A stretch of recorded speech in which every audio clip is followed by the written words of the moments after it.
Audio 1। सुसंतति का निर्माण। संतान का उद्देश्य। भारतीय संस्कृति में सुसंतति के निर्माण को बहुत महत्व दिया गया है। वह उचित भी है। हर व्यक्ति समय की गति के साथ बूढ़ा दुर्बल होता है तथा शरीर त्याग देता है। उनकी पूर्ति ठीक प्रकार न हो तो समाज का संतुलन बिगड़ जाए, उसका अस्तित्व ही नष्ट होने लगे। इसलिए समाज के विकास के लिए उसके उत्तरदायित्वों को संभालने योग्य, श्रेष्ठ, सुयोग्य, समुन्नत, समर्थ नई पीढ़ी का निर्माण आवश्यक कहा गया, अति महत्वपूर्ण माना गया। उसके लिए लोगों को प्रेरित, प्रोत्साहित करने की व्यवस्था बनाई गई। सुसंतति का निर्माण करने वालों को पुण्य का भागीदार तथा कुल की प्रतिष्ठा बढ़ाने वाला माना गया। लेकिन यह सब महत्ता तभी है जब संतान श्रेष्ठ हो, सुसंस्कारी हो। यदि हीन एवं कुसंस्कारी संतान पैदा की जाए तो उसे पुण्य की वृद्धि नहीं, उल्टा पुण्य क्षय का कारण माना जाता है। इसीलिए शास्त्रों में निश्चित रूप से यह निर्देश दिए गए हैं कि संतान की संख्या नहीं, उत्कृष्टता को महत्व दिया जाए। वर्मे को गुणी पुत्रो न च मूर्खः शतान्यपि, अर्थात 100 मूर्ख असंस्कारी पुत्रों से एक गुणी सुसंस्कारी पुत्र श्रेष्ठ है, जैसी अगणित उक्तियां भारतीय भाग में मिलती हैं। गोस्वामी तुलसीदास जी ने रामायण में इस तथ्य को बहुत स्पष्ट किया है।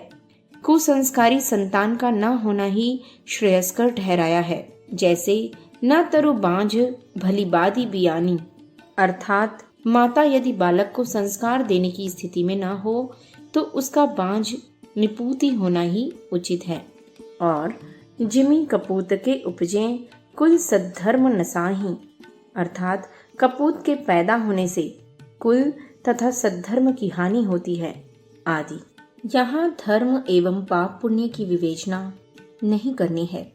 तात्पर्य यह है कि भारतीय संस्कृति में समाज को सुयोग्य नागरिक देने के लिए सुसंतति निर्माण के लिए प्रोत्साहन दिया गया है तथा कुसंतति न पैदा करने के लिए कड़ी चेतावनियां दी गई हैं।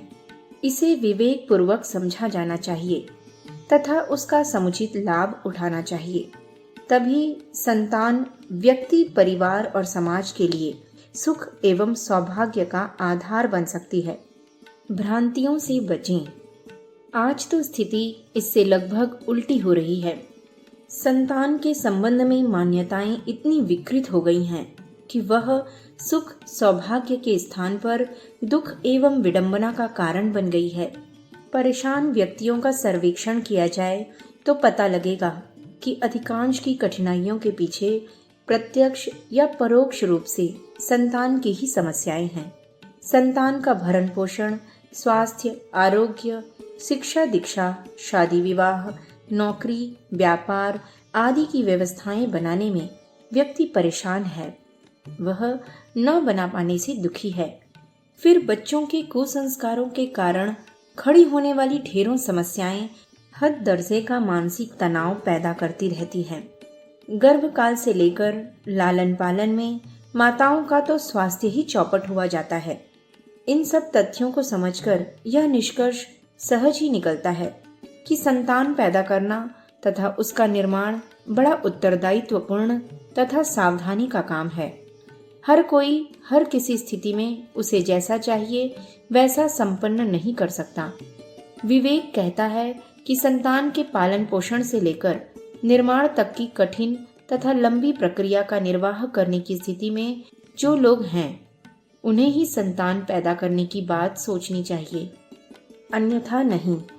यह ध्यान न रखा गया तो संतान संबंधी कठिनाइयां अलग बढ़ेंगी तथा कुसंस्कारी नागरिकों की संख्या बढ़ाकर समाज में नई समस्याएं पैदा करने का पातक सिर पर पड़ेगा सो अलग। बच्चे न होना दुर्भाग्य नहीं, दुर्भाग्य है उन्हें ठीक से विकसित न बना पाना, संस्कार न दे पाना।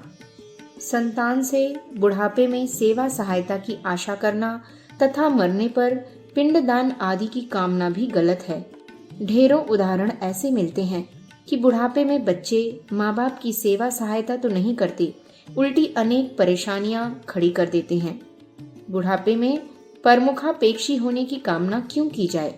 फिर बच्चों पर जितना खर्च करना पड़ता है उतने में तो अन्य साधनों से भी सेवा सहायता प्राप्त हो सकती है। लोग कहते हैं कि अपने अपने ही होते हैं। यह बात सही हो सकती है, किंतु पेट के ही अपने होते हैं, यह बात गलत है। पेट के भी पराये हो जाते हैं और अन्य भी अपने हो जाते हैं। अपनत्व की भावना जहाँ प्रगाढ़ हो जाए वहीं अपने बन जाते हैं। महापुरुषों से लेकर जन सामान्य तक अगणित उदाहरण ऐसे मिलते हैं कि रक्त संबंध वालों की अपेक्षा भाव संबंध वाले अधिक अपने सिद्ध हुए। इसी प्रकार मरने के बाद आत्म शांति के लिए बच्चों का सहारा गलत है। यदि यह सही है तो विरक्त सन्यासियों ब्रह्मचारियों की आत्मा तो शांति पा ही नहीं सकती। वास्तव में आत्म शांति सत्कर्मों से मिलती है।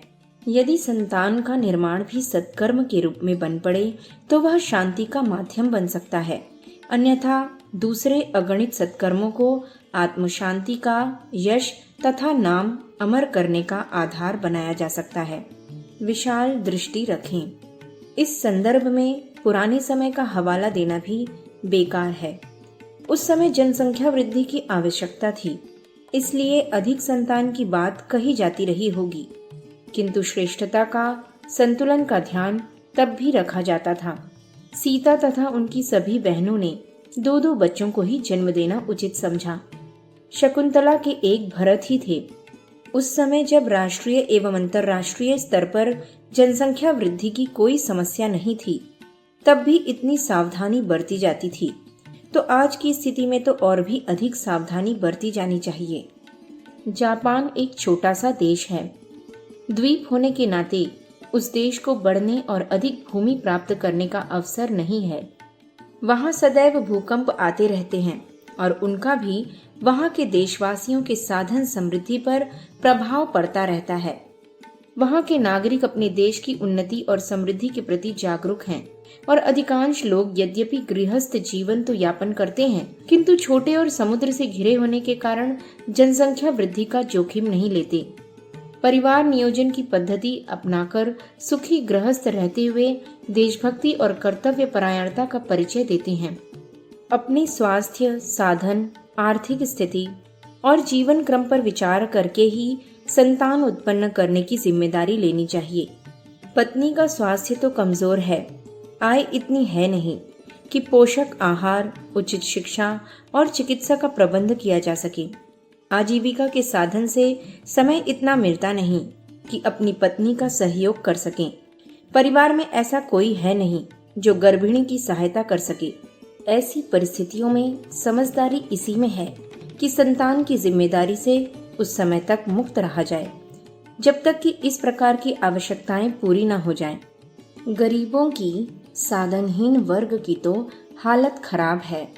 स्वयं तो गरीबी में भूखे प्यासे दिन काट रहे होते हैं, संतान को भी उसी संकट में डालने का और पाप कमा लिया करते हैं। हमारे पास साधन हैं, समृद्धि है, तो भी क्या बच्चे पैदा करना जरूरी है? इस प्रश्न पर हमें अपनी परिस्थितियों पर विचार करना चाहिए। जो बहनें, महिलाएं शिक्षा के क्षेत्र में बढ़ना चाहती हैं, योग्यता बढ़ाना चाहती हैं, लोक मंगल के लिए, समाज सेवा के लिए अपनी प्रतिभा एवं शक्ति का उपयोग करना चाहती हैं, तो इस जिम्मेदारी से बचना ही चाहिए। यदि वे बच्चों की जिम्मेदारी में फंस गईं, तो उनका विकास रुक जाना निश्चित है। न तो वे समय निकाल सकेंगी और न अपनी योग्यता विकसित कर सकेंगी। आकांक्षा और परिस्थिति अनुकूल होते हुए भी वे अपने इच्छित मार्ग पर बढ़ न सकेंगी। यदि वात्सल्य उभरता है तथा बच्चों का प्यार, दुलार तथा सुसंस्कार देने के भाव उमड़ते हैं, तो भी पेट से पैदा होने वालों तक ही अपनी भावना तथा क्षेत्र को सीमित कर देने की अपेक्षा तो अपनी आत्मीयता का विकास करना चाहिए। वसुधैव कुटुंबकम की भावना को अपने अंदर जगाना चाहिए। प्रथम तो यह समझना चाहिए कि समाज के सभी बच्चे ही हमारे बच्चे हैं। अपने निज के बच्चे के लिए जो भावना उठती है, वह किन्हीं भी बच्चों को अपनाकर पूरी की जा सकती है। पड़ोसी के, पिछड़े वर्ग के, अनाथ असहायों के, रिश्तेदारों के, सहयोगिनी सहेलियों के बच्चों को भी अपना बच्चा मानकर प्यार वात्सल्य दिया जा सकता है। उनके विकास और उन्नति में सहयोग किया जा सकता है।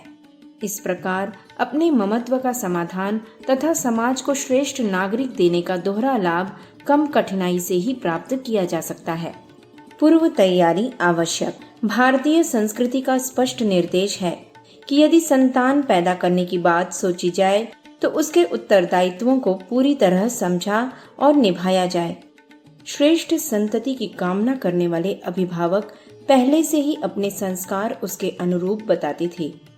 मनु शत्रुपा एवं कश्यप अदिति, राम एवं कृष्ण जैसी संतानें पाने का सौभाग्य इसी आधार पर प्राप्त कर सके। श्री कृष्ण ने भी प्रद्युम्न के लिए रुक्मिणी सहित बद्रिकाश्रम में तप किया था। अस्तु, श्रेष्ठ संतान पैदा करने के इच्छुक माता पिता को पहले से ही अपने गुण, कर्म, स्वभाव का परिष्कार करना प्रारंभ कर देना चाहिए। गर्भकाल का महत्व। किसी नृतत्व विज्ञानी से एक सज्जन ने पूछा कि बच्चे की शिक्षा कब से प्रारंभ की जानी चाहिए। उन्होंने जानना चाहा कि बच्चे की आयु क्या है। सज्जन ने उत्तर दिया कि बच्चे की आयु 5 वर्ष की है। तो मनोवैज्ञानिक महोदय ने समझाया, मित्र, आप साल 9 महीने लेट हो गए हैं। उनका आशय था कि बच्चे का शिक्षण तो गर्भकाल से ही प्रारंभ हो जाता है। हमारे यहाँ पुंसवन संस्कार में गर्भिणी को उसके रहन सहन, खान पान, आचार व्यवहार और मनन चिंतन का शिक्षण किया जाता है। गर्भकाल में किन बातों की सावधानियां रखनी चाहिए समझाया जाता है। वहीं सारे परिवार के सदस्यों को उत्तरदायी ठहराया जाता है। गर्भिणी की रक्षा, सहयोग और सहायता तथा उसके मनोयोग और मनोदशा ठीक रखने के लिए जब सारे परिवार को जिम्मेदार ठहराया जाता है तो माता पिता को तो अपनी ओर से सावधानी रखनी ही चाहिए। गर्भकाल में गर्भिणी को खान पान सादा सुपाच्य लेना चाहिए। भोजन ऐसा हो जिसमें जीवन तत्व अधिक हों, जैसे साग भाजी, ऋतुफल आदि। चटोरेपन, जायकेदार वस्तुओं से बचें। व्यवहार में प्रसन्न चित्त रहें। कभी मन में चिंता, भय, क्रोध, ईर्ष्या, द्वेष, वासना और उद्वेगों को स्थान न दें। कभी ऐसे अवसर आने के अवसर भी आए तो विवेक पूर्वक बुद्धि कौशल से उनका निवारण कर दें। आलस्य से दूर सदा क्रियाशील रहें। बड़ों को आदर देकर उनका आशीर्वाद लेती रहें और छोटों को हमेशा प्यार और वात्सल्य देकर उनकी आत्मीयता अर्जित करें। खुले वातावरण में अधिक रहें। कमरे में प्राकृतिक दृश्यों, महापुरुषों, महात्माओं, देशभक्तों के साथ धार्मिक चित्र रखें।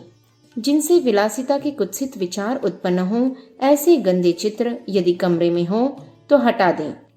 धार्मिक, श्रेष्ठ, सिद्धांत एवं आदर्शों के शिक्षण कर साहित्य और इस मार्ग पर चलने वाले महापुरुषों के जीवन चरित्र पढ़ें। प्रेरणादायक साहित्य का अध्ययन करें। अपने दैनिक जीवन में उपासना, स्वाध्याय, सत्संग को समुचित स्थान दें। बालक में गर्भ से ही उक्त बातों के संस्कार पड़ना प्रारंभ हो जाते हैं। सती मदालसा ने अपने बच्चों को गर्भ से ही शिक्षण करके संस्कारित किया और विरक्त बना डाला था। अभिमन्यु ने चक्रव्यूह भेदन की क्रिया गर्भ में ही सीखी थी। इससे हम समझ सकती हैं कि गर्भकाल में बच्चे के ऊपर हमारे व्यवहार और चिंतन का अच्छा और बुरा प्रभाव पड़ता रहता है। अपनी संतान को यदि सुयोग्य, सुंदर और महान बनाना है तो उसी प्रकार की सावधानियां बरतना आवश्यक होगा।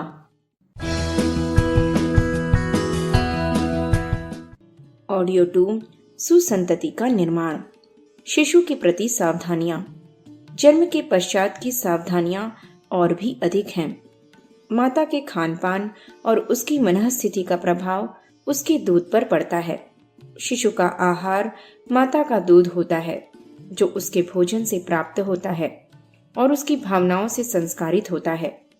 अस्तु, माता को प्रसन्नचित्त, सद्भावनाओं से भरे हुए बच्चे को दूध पिलाना चाहिए। बच्चा दूध पीता है तब तक क्रोध तो कभी करना ही नहीं चाहिए। क्रोध से रक्त विषाक्त हो जाता है। माता का दूध भी विषैला हो जाता है। एक बार की घटना है। एक बच्चे की माँ सास से लड़ते झगड़ते क्रोध में लाल हो गई। बच्चा सोया हुआ था। जब वह जागा और रोया तो माँ ने उठाकर दूध पिलाना शुरू किया। बड़बड़ाती जाती, दूध पिलाती जाती। बच्चा फिर सो गया और माँ ने फिर सुला दिया। लड़ाई समाप्त होने पर बच्चे की माँ को ध्यान आया कि बच्चा कई घंटे से सोया है। आज क्या बात है, इतना अधिक क्यों सो रहा है? उसने बच्चे को उठाया तो बच्चा बेहोश था। डॉक्टरों के पास दौड़े, अस्पताल ले जाया गया। बच्चे की बीमारी की खोजबीन करने पर डॉक्टरों ने निर्णय दिया कि माँ के गुस्से से उसका दूध विषाक्त हो गया था और उसी से वह बेहोश हो गया था। क्रोधी बहनें कभी स्वस्थ नहीं रहती, ऐसा देखा जाता है। शिशु की आयु के अनुसार जितनी बार दूध पिलाना आवश्यक हो उतनी बार दूध पिलाएं। बार बार दूध पिलाने से उनका पेट खराब हो जाता है, दूध डालने लगते हैं, पतली टट्टी होने लगती है। बच्चे को रोता देखकर बार बार दूध पिलाना खराब है। रोता है तो उसके कारण का बारीकी से पता लगाना चाहिए। माता का दूध तो शिशु की आवश्यकता अनुसार ही उतरता है, पर बाहरी दूध में बच्चे की आवश्यकता तथा दूध एवं अन्य आहार की मात्रा का संतुलन मिलना कठिन हो जाता है। फलतः अधिक आहार से उसके पेट को हानि पहुंचती है। बच्चे को दिन भर गोदी में लिए रहने की आदत भी ठीक नहीं। उन्हें लेटे लेटे अपने हाथ पैर हिलाने का मौका देना चाहिए। उनका यही व्यायाम होता है, इसी से उनका दूध पचता है और अंग प्रत्यंग बढ़ते हैं। हमेशा गोदी में लिए रहने से उनकी आदत पड़ गई तो भी आपको कठिनाई होगी। जब भी गोदी से उसे उतारेंगी वह रोएगा और आपको कुछ भी न करने देगा। सर्दी गर्मी से बचाव के लिए अति न बरतें। शरीर को सर्दी से बचाने के लिए समुचित वस्त्र तो पहनाने चाहिए, किंतु कपड़ों से ऐसा न कर दें कि उसके शरीर में हवा भी न लगने पावे। यदि शरीर को अधिक ढके रहने की आदत डाल दी जाएगी तो उसके शरीर की सहन शक्ति कमजोर हो जाएगी और थोड़ी सी ठंडी हवा लगने से उसे सर्दी लग जाएगी। ऐसे ही गर्मी में भी लू लपटों से तो बचाना चाहिए, किंतु हवा ही न लगने पावे ऐसे ढांक कर न रखें। बच्चों को थोड़ी ठंडी, गर्मी, धूप, हवा देना चाहिए। प्रकृति के वातावरण में रखना चाहिए। शिशुओं को तेल की मालिश बहुत लाभकारी होती है। सरसों या तिल्ली का तेल धीरे धीरे सारे शरीर पर अच्छी तरह मालिश करें और उन्हें थोड़ी देर हल्की हल्की प्रथम प्रहर की धूप या आधी धूप आधी छांव में रखें। धूप के समय उनके सिर को छांव में रखें या कपड़े से ढक दें। बच्चे सबको प्यारे लगते हैं, उन्हें प्यार करने की इच्छा होती है। आप भी प्यार करें, किंतु उनमें प्यार के बहाने ऐसी आदत न डालने जिसके बिगड़ने से आगे आपको ही कठिनाई हो। भविष्य को ध्यान में रखकर बच्चों को प्यार करें। बच्चे बहुत ही संवेदनशील होते हैं। माता पिता को उदास देख उनके चेहरे कुमला जाते हैं और उन्हें प्रसन्न चित्त देखकर अनेक प्रकार से नाचते कूदते और अटखेलियां करते हैं। जो भी वातावरण हो उससे वे तुरंत प्रभावित हो जाते हैं। अतः उनके सामने माता पिता को बहुत सावधान होकर रहना चाहिए। 5 वर्ष तक की आयु में बच्चा सर्वाधिक सीखता है। उसके संपर्क में जो भी बात आती है, जैसा भी वातावरण होता है, जिस प्रकार का भी व्यवहार किया जाता है, उसके संस्कार उनके कोमल मनचित्त पर पड़ते जाते हैं। वही पीछे विकसित होते जाते हैं और समय के साथ साथ परिपक्व होते हैं। बच्चे कुम्हार की गीली मिट्टी के समान होते हैं। कुम्हार उससे मनपसंद चीजें बनाता है, उन्हें अनेक प्रकार के ठप्पों से सुसज्जित करता है, उनमें मनमाफिक डिजाइनें डालता है। जब तक वे गीले थे तभी तक उनमें परिवर्तन और डिजाइन के चिन्ह बनाना संभव था। वे गीले कच्चे रहते हैं तब तक ही जोड़े जा सकते हैं। सूखने पकने पर भी हम उनसे वैसा ही व्यवहार करें तो उनका नष्ट हो जाना संभव है, बदलना संभव नहीं। ठीक कुम्हार की मिट्टी की भांति बच्चों पर संस्कार पड़ते हैं। उनकी बुद्धि अपरिपक्व है, तब तक ही उनके विचार, मान्यताएं और संस्कार अच्छे बनाए जा सकते हैं। बच्चा तो अबोध है, वह क्या जानता है। इस प्रकार सोचने की भूल न करें। हम जैसा भी व्यवहार करते हैं, जो भी काम करते हैं, उनका प्रभाव उनके कोमल मन मस्तिष्क पर पड़ता है और पीछे वही संस्कार विकसित और परिपक्व होने पर क्रिया रूप ले लेते हैं। जब हम उनकी गतिविधि गलत पाते हैं तो सोचने लगते हैं कि यह इसने कहाँ से सीखा, वह सीखने बाहर कहाँ गया था। उसने माता पिता, परिवार के सदस्यों से ही सीखा है। अतः परिवार के प्रत्येक सदस्य को बच्चों के साथ बड़ी सावधानी से बैठना, उठना, बोलना, चालना और व्यवहार करना चाहिए। वे तुरंत ही सीखते और नकल करते हैं। उनके सामने अशिष्ट और अभद्र बातचीत, असभ्य हास परिहास या व्यवहार नहीं करना चाहिए। उनसे सभ्य शालीन व्यवहार करते हुए उनके समक्ष दूसरों से भी वैसा ही व्यवहार करना चाहिए जैसे संस्कार उनमें हम डालना चाहते हैं। सोने जागने का क्रम, शौचादि समय पर जाने, मुंह, हाथ, पैर, शरीर आदि स्वच्छ रखना, दांत साफ करना, बालों में तेल लगाकर व्यवस्थित रखना, कपड़े शालीनता और सलीके से पहनना, कपड़े जूते साफ रखने, ठीक से व्यवहार करने और यथास्थान रखने आदि बातों का ध्यान रखते हुए उनको उस प्रकार के उदाहरण प्रस्तुत करते हुए अनुकरण का शिक्षण दें। माताएं शौच की आदत समय पर करने की तो बिल्कुल नवजात की अवस्था से ही डाल सकती हैं। सफाई और यथास्थान शौच की बात पीछे उनके थोड़े बड़े होने पर सिखाती जा सकती हैं। बच्चे जब खाना खाने लगें तो उन्हें बार बार न खिलाएं। उन्हें निश्चित समय पर उनकी भूख के अनुसार खिलाएं। हमारी बूढ़ी माताएं, बच्चों की दादियां बच्चों को प्यार के नाम पर दिन भर कुछ न कुछ खिलाती ही रहती हैं। कभी बिस्कुट, कभी सेव मठरी, कभी गोल मिठाई, कभी रोटी, कभी भात, दिन भर उन्हें चुगाती ही रहती हैं। यह ठीक आदत नहीं है। बच्चों को प्यार तो करना चाहिए, पर खिलाना उन्हें समय पर ही चाहिए। बहलाने और प्रसन्न करने के लिए उन्हें खिलौने देना चाहिए। बाहर हवा में, प्रकाश में, बगीचे में घुमाना चाहिए। जब बच्चे थोड़े बड़े हो जाते हैं, अपने हाथ से खाना प्रारंभ कर देते हैं, उस समय वे सबके साथ खाने का प्रयत्न करते हैं। घर वालों को भी उन्हें साथ में खिलाने का प्यार उमड़ता है। इस प्रकार भी उनका भोजन बार बार होता है, जो उनके पेट को खराब करता है। पाचन संस्थान पर अधिक जोर पड़ने से पाचन क्रिया शिथिल होने लगती है और स्वास्थ्य पर खराब प्रभाव पड़ता है। बालक के सामने चौके में लोग बार बार नहीं, एक साथ बैठकर भोजन करें, यह अच्छा नियम हो सकता है। यदि ऐसा न बन सके तो बच्चे को चौके से अलग रखना चाहिए, जिसे देखकर उसकी खाने की इच्छा न हो। शिक्षा खेल खेल की तरह। बच्चे जब इस योग्य होने लगे कि उन्हें कुछ सिखाया जाए, तो उन्हें थोड़ी थोड़ी बात खेल खेल में ही सिखाना प्रारंभ करना चाहिए। उनके मस्तिष्क पर इससे सीखने का भार नहीं पड़ता। चलते फिरते, खेलते कूदते ही उन्हें गिनती, अक्षर ज्ञान तथा अन्य उपयोगी बातें सिखलाई जा सकती हैं। शिक्षित माता यह बड़ी सरलता से कर सकती हैं। बच्चों को प्यार दुलार तो करना चाहिए, उन्हें वात्सल्य तो देना चाहिए, पर यह भी देखते रहना चाहिए कि उनमें कोई गलत आदत तो नहीं पनप रही है। एक आंख प्यार की और एक आंख सुधार की होनी चाहिए। गलत व्यवहार या आदत को प्यार और प्रोत्साहन के द्वारा दूर करें। कभी दंड भी देना पड़े तो उसका औचित्य भी बच्चे को समझाना चाहिए।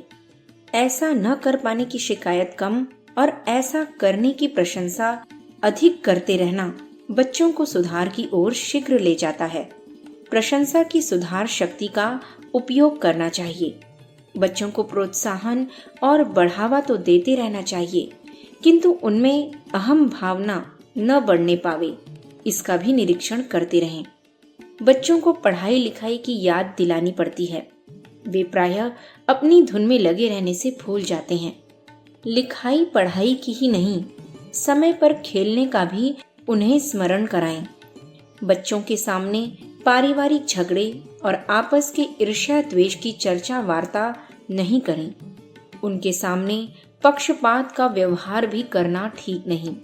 भाई बहन में बहन को कम और भाई को ज्यादा, बहन को बुरा और भाई को अच्छा, यह व्यवहार भी गलत है। लड़के लड़की के पक्षपात बच्चों के सामने ही नहीं, पीछे भी करना अनुचित है।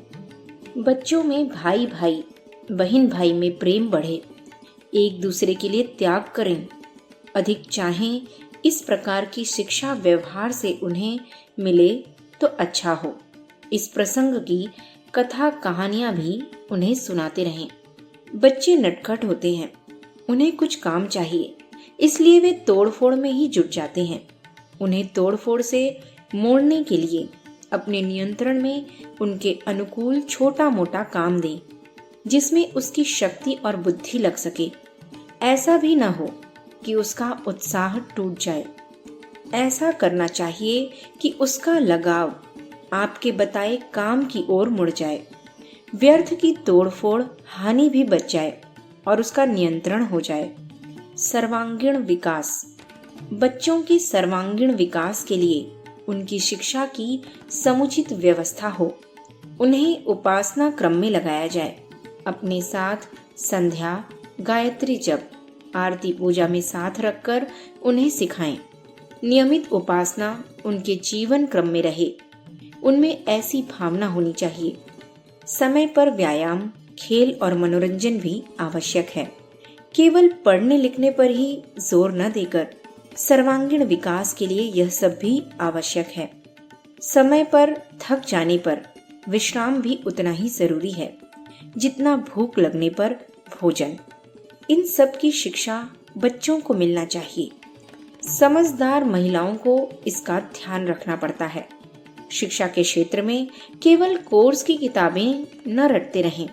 उन्हें अच्छा बाल साहित्य जुटाकर देना चाहिए, जिससे मनोरंजन के साथ उनके सामान्य ज्ञान की वृद्धि होगी।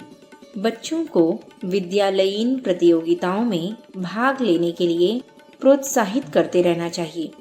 बच्चों को शिष्टाचार, सहकारिता, उदारता, श्रमशीलता, समय की पाबंदी की शिक्षा व्यावहारिक रूप से देना चाहिए। इनके बिना उनका सर्वांगीण विकास संभव नहीं। बच्चों को अपने साथ रखकर लोक व्यवहार सिखाना चाहिए। छोटी छोटी जिम्मेदारियां उनके ऊपर डालने से तत्परता का विकास होगा। ईमानदारी से व्यवहार करना सीखें। इसके शिक्षण के लिए उन्हें छोटे छोटे काम, बाजार से सामान लाने, किसी को लेने देने पहुंचाने के लिए धन राशि सौंपना चाहिए। आपस में बांटने और उसका उपयोग करने के लिए त्योहारों, मेलों के अवसर पर इसका परीक्षण हो सकता है। सभाओं, प्रवचनों में बच्चों को अपने साथ ले जाने से वहाँ के नियमोपनियम बच्चे सीखते हैं। उन्हें अच्छी बातें सुनने को मिलती हैं। अपनी सभाओं, गोष्ठियों में ले जाया करें। उन्हें छोटे छोटे गीत, बोध कथाएं और संस्मरण आदि सुनाकर, याद कराकर बोलने के लिए प्रोत्साहित कर सकती हैं। इससे उनकी योग्यता बढ़ेगी, सभा सोसाइटी के नियम सीखेंगे और बोलने, बात करने का साहस भी बढ़ेगा। धीरे धीरे वक्तृत्व कला का अभ्यास भी होगा।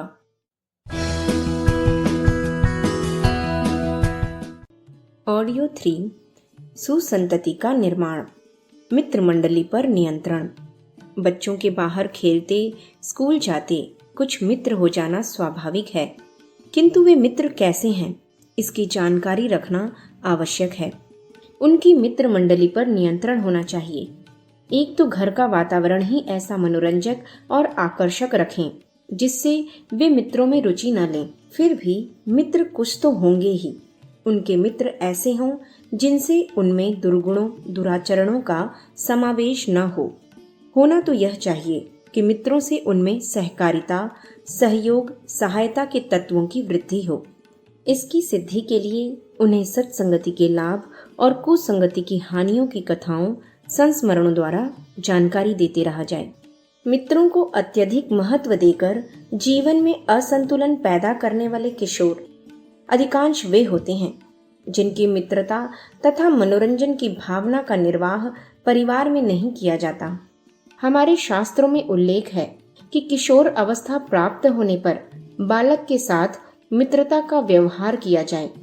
इसका अर्थ यह नहीं कि शिष्टता, शालीनता की मर्यादाओं की उपेक्षा की जाए। होना यह चाहिए कि उस आयु में बच्चों को अभिभावकों से हृदय की बात कहने सुनने में झिझक, घुटन का वातावरण न रहे। मर्यादा पूर्वक हंसने हंसाने से लेकर उनकी मनःस्थितियों को सुन समझकर परामर्श देने का काम परिवारों में भली प्रकार चलाया जा सकता है। ऐसा हो सके तो बच्चों को मित्रों के साथ आवश्यकता से अधिक रहकर बहकने का खतरा नहीं रहता। एक मूल भूल यह हो जाती है कि अभिभावक आदर्शों की या तो एकदम उपेक्षा कर जाते हैं अथवा उन्हें बच्चों पर बुरी तरह थोप देते हैं। खान पान से लेकर पहनाव ओढ़ाव तथा मनोरंजन तक के प्रसंगों में आदर्शों का समावेश तो किया जाए, किंतु बच्चों की रुचि की भी एकदम उपेक्षा न कर दी जाए। यदि इसका समुचित संतुलन न रखा जा सका तो बालक बाह्य नियंत्रण के कारण मजबूरी में तो उनका निर्वाह करते हैं, किंतु अवसर मिलते ही बागी हो जाते हैं। जिनकी रुचियों की पूर्ति का उचित ध्यान रखा जाता है, उन्हें चोरी छिपे मित्रों की सहायता से अपनी रुचि पूरी करने की आवश्यकता नहीं पड़ती। उचित रुचि की भी पूर्ति भी चोरी छिपे करने से उनकी दशा बिगड़ जाती है। लुक छिपकर मन की तुष्टि का क्रम चालू होते ही फिर अनुचित क्रम भी प्रारंभ हो जाते हैं। अस्तु मित्रोचित सहजता का बोध बच्चों का परिवार में होते रहना उनके तथा परिवार के लिए कल्याणकारी है। प्रौढ़ता का विकास। किशोर अवस्था में क्रियाशीलता का उभार बच्चों में आता है और उन्हें कुछ अधिक करने का उत्साह होता है। उनकी इच्छा के अनुसार ऐसे मौके दिया करें जिनसे उनकी क्रियाशीलता बढ़े, उनका विकास उचित दिशा में चले, इस पर एक दृष्टि रखी जाए। उसी के साथ आत्मसंयम और ब्रह्मचर्य जैसे गुणों का महत्व समझाया जाए। छोटी उम्र से ही अच्छे कपड़े पहनने, घूमने फिरने और कार्यक्रमों मेलों में स्वतंत्र रूप से विचरने की इच्छा तीव्र होती है। उनमें अच्छे शौक और हॉबी पैदा करके उनमें लगाना चाहिए।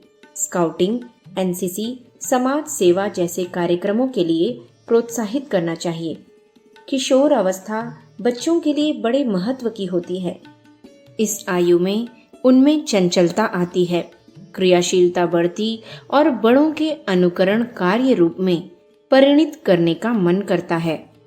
उसी उम्र में बच्चे दुर्व्यसन भी सीखते हैं, कुमार्गामिता की ओर भी कदम बढ़ाते हैं। अतः उनके ऊपर कठोर दृष्टि इस प्रकार रखी जाए कि उन्हें पता न चले और हर तरफ उनकी निगरानी होती रहे। गलत दिशा में बढ़ते जहां भी देखा जाए, उन्हें प्रेम से उसके संबंध में एकांत में समझाया जाए, जिससे उधर कदम बढ़ने से पूर्व ही रोका जा सके। किशोरावस्था के पश्चात युवावस्था में प्रवेश करने पर विवाह की आवश्यकता होती है। वे एक जीवन साथी चाहते हैं। विवाह की चर्चाएं शुरू होती हैं। विवाह की चर्चाएं भद्दे रूप में बच्चों के सामने नहीं करना चाहिए। उनसे इस आधार पर व्यंग और छींटाकशी आदि सर्वथा त्याज्य माने। विवाह के आदर्श, आवश्यकता एवं मर्यादा संबंधी चर्चाएं इस तरह करें कि उन्हें सुनने समझने का अवसर मिले। शादी ब्याह के संबंध में उनसे सलाह तो लेना चाहिए, पर गंभीरता पूर्वक उनकी रुचि जानना चाहिए। यदि उसमें कुछ अनुचित जान पड़े और उसमें सुधार की आवश्यकता पड़े तो इस कुशलता से उसका समाधान करें कि उसे ठेस न लगे, उसकी रुचि की उपेक्षा न हो। विवाह से पूर्व कन्या हो या पुत्र, दाम्पत्य के महत्व, औचित्य और आदर्श का बोध चर्चाओं और साहित्य के माध्यम से करा देना बहुत ही आवश्यक है। विवाहोत्सव शालीन, मितव्ययता पूर्वक पवित्र संस्कार के रूप में हो, इस संबंध में भावना जागृत की जाए। विवाह में शोर शराबे, तड़क भड़क, फिजूल खर्ची और दिखावे की रुचि को हतोत्साहित करना चाहिए। बच्चों की आयु बढ़ने के साथ साथ उनमें क्रमशः उत्तरदायित्वों का वहन करने की वृत्ति तथा योग्यता पैदा करनी चाहिए। लोग बहुधा दुलार के कारण बच्चों को उत्तरदायित्वों, परेशानियों से मुक्त रखते हैं। यह स्थिति बाद में दुखद सिद्ध होती है।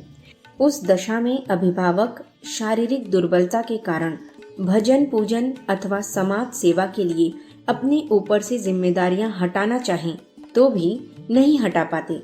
बच्चों पर भी जब अचानक उत्तरदायित्व आ पड़ते हैं तो वे कष्ट अनुभव करते और दुख पाते हैं। अस्तु समझदार अभिभावकों को चाहिए कि एकदम असमर्थ होने अथवा देह छूटने के पहले ही बच्चों को क्रमशः उत्तरदायित्व संभलवाने का क्रम चालू कर दें। यह कार्य स्वार्थ एवं परमार्थ दोनों ही दृष्टियों से उचित है। इस प्रकार यदि संतान के संबंध में थोड़ी सी सावधानी रखी जाए, थोड़ी सी जानकारियां बढ़ाई जावें, तो बच्चों का भविष्य अपनी सुख शांति तथा राष्ट्र एवं समाज की सुव्यवस्था जैसे अनेक लाभ एक साथ पाए जा सकते हैं।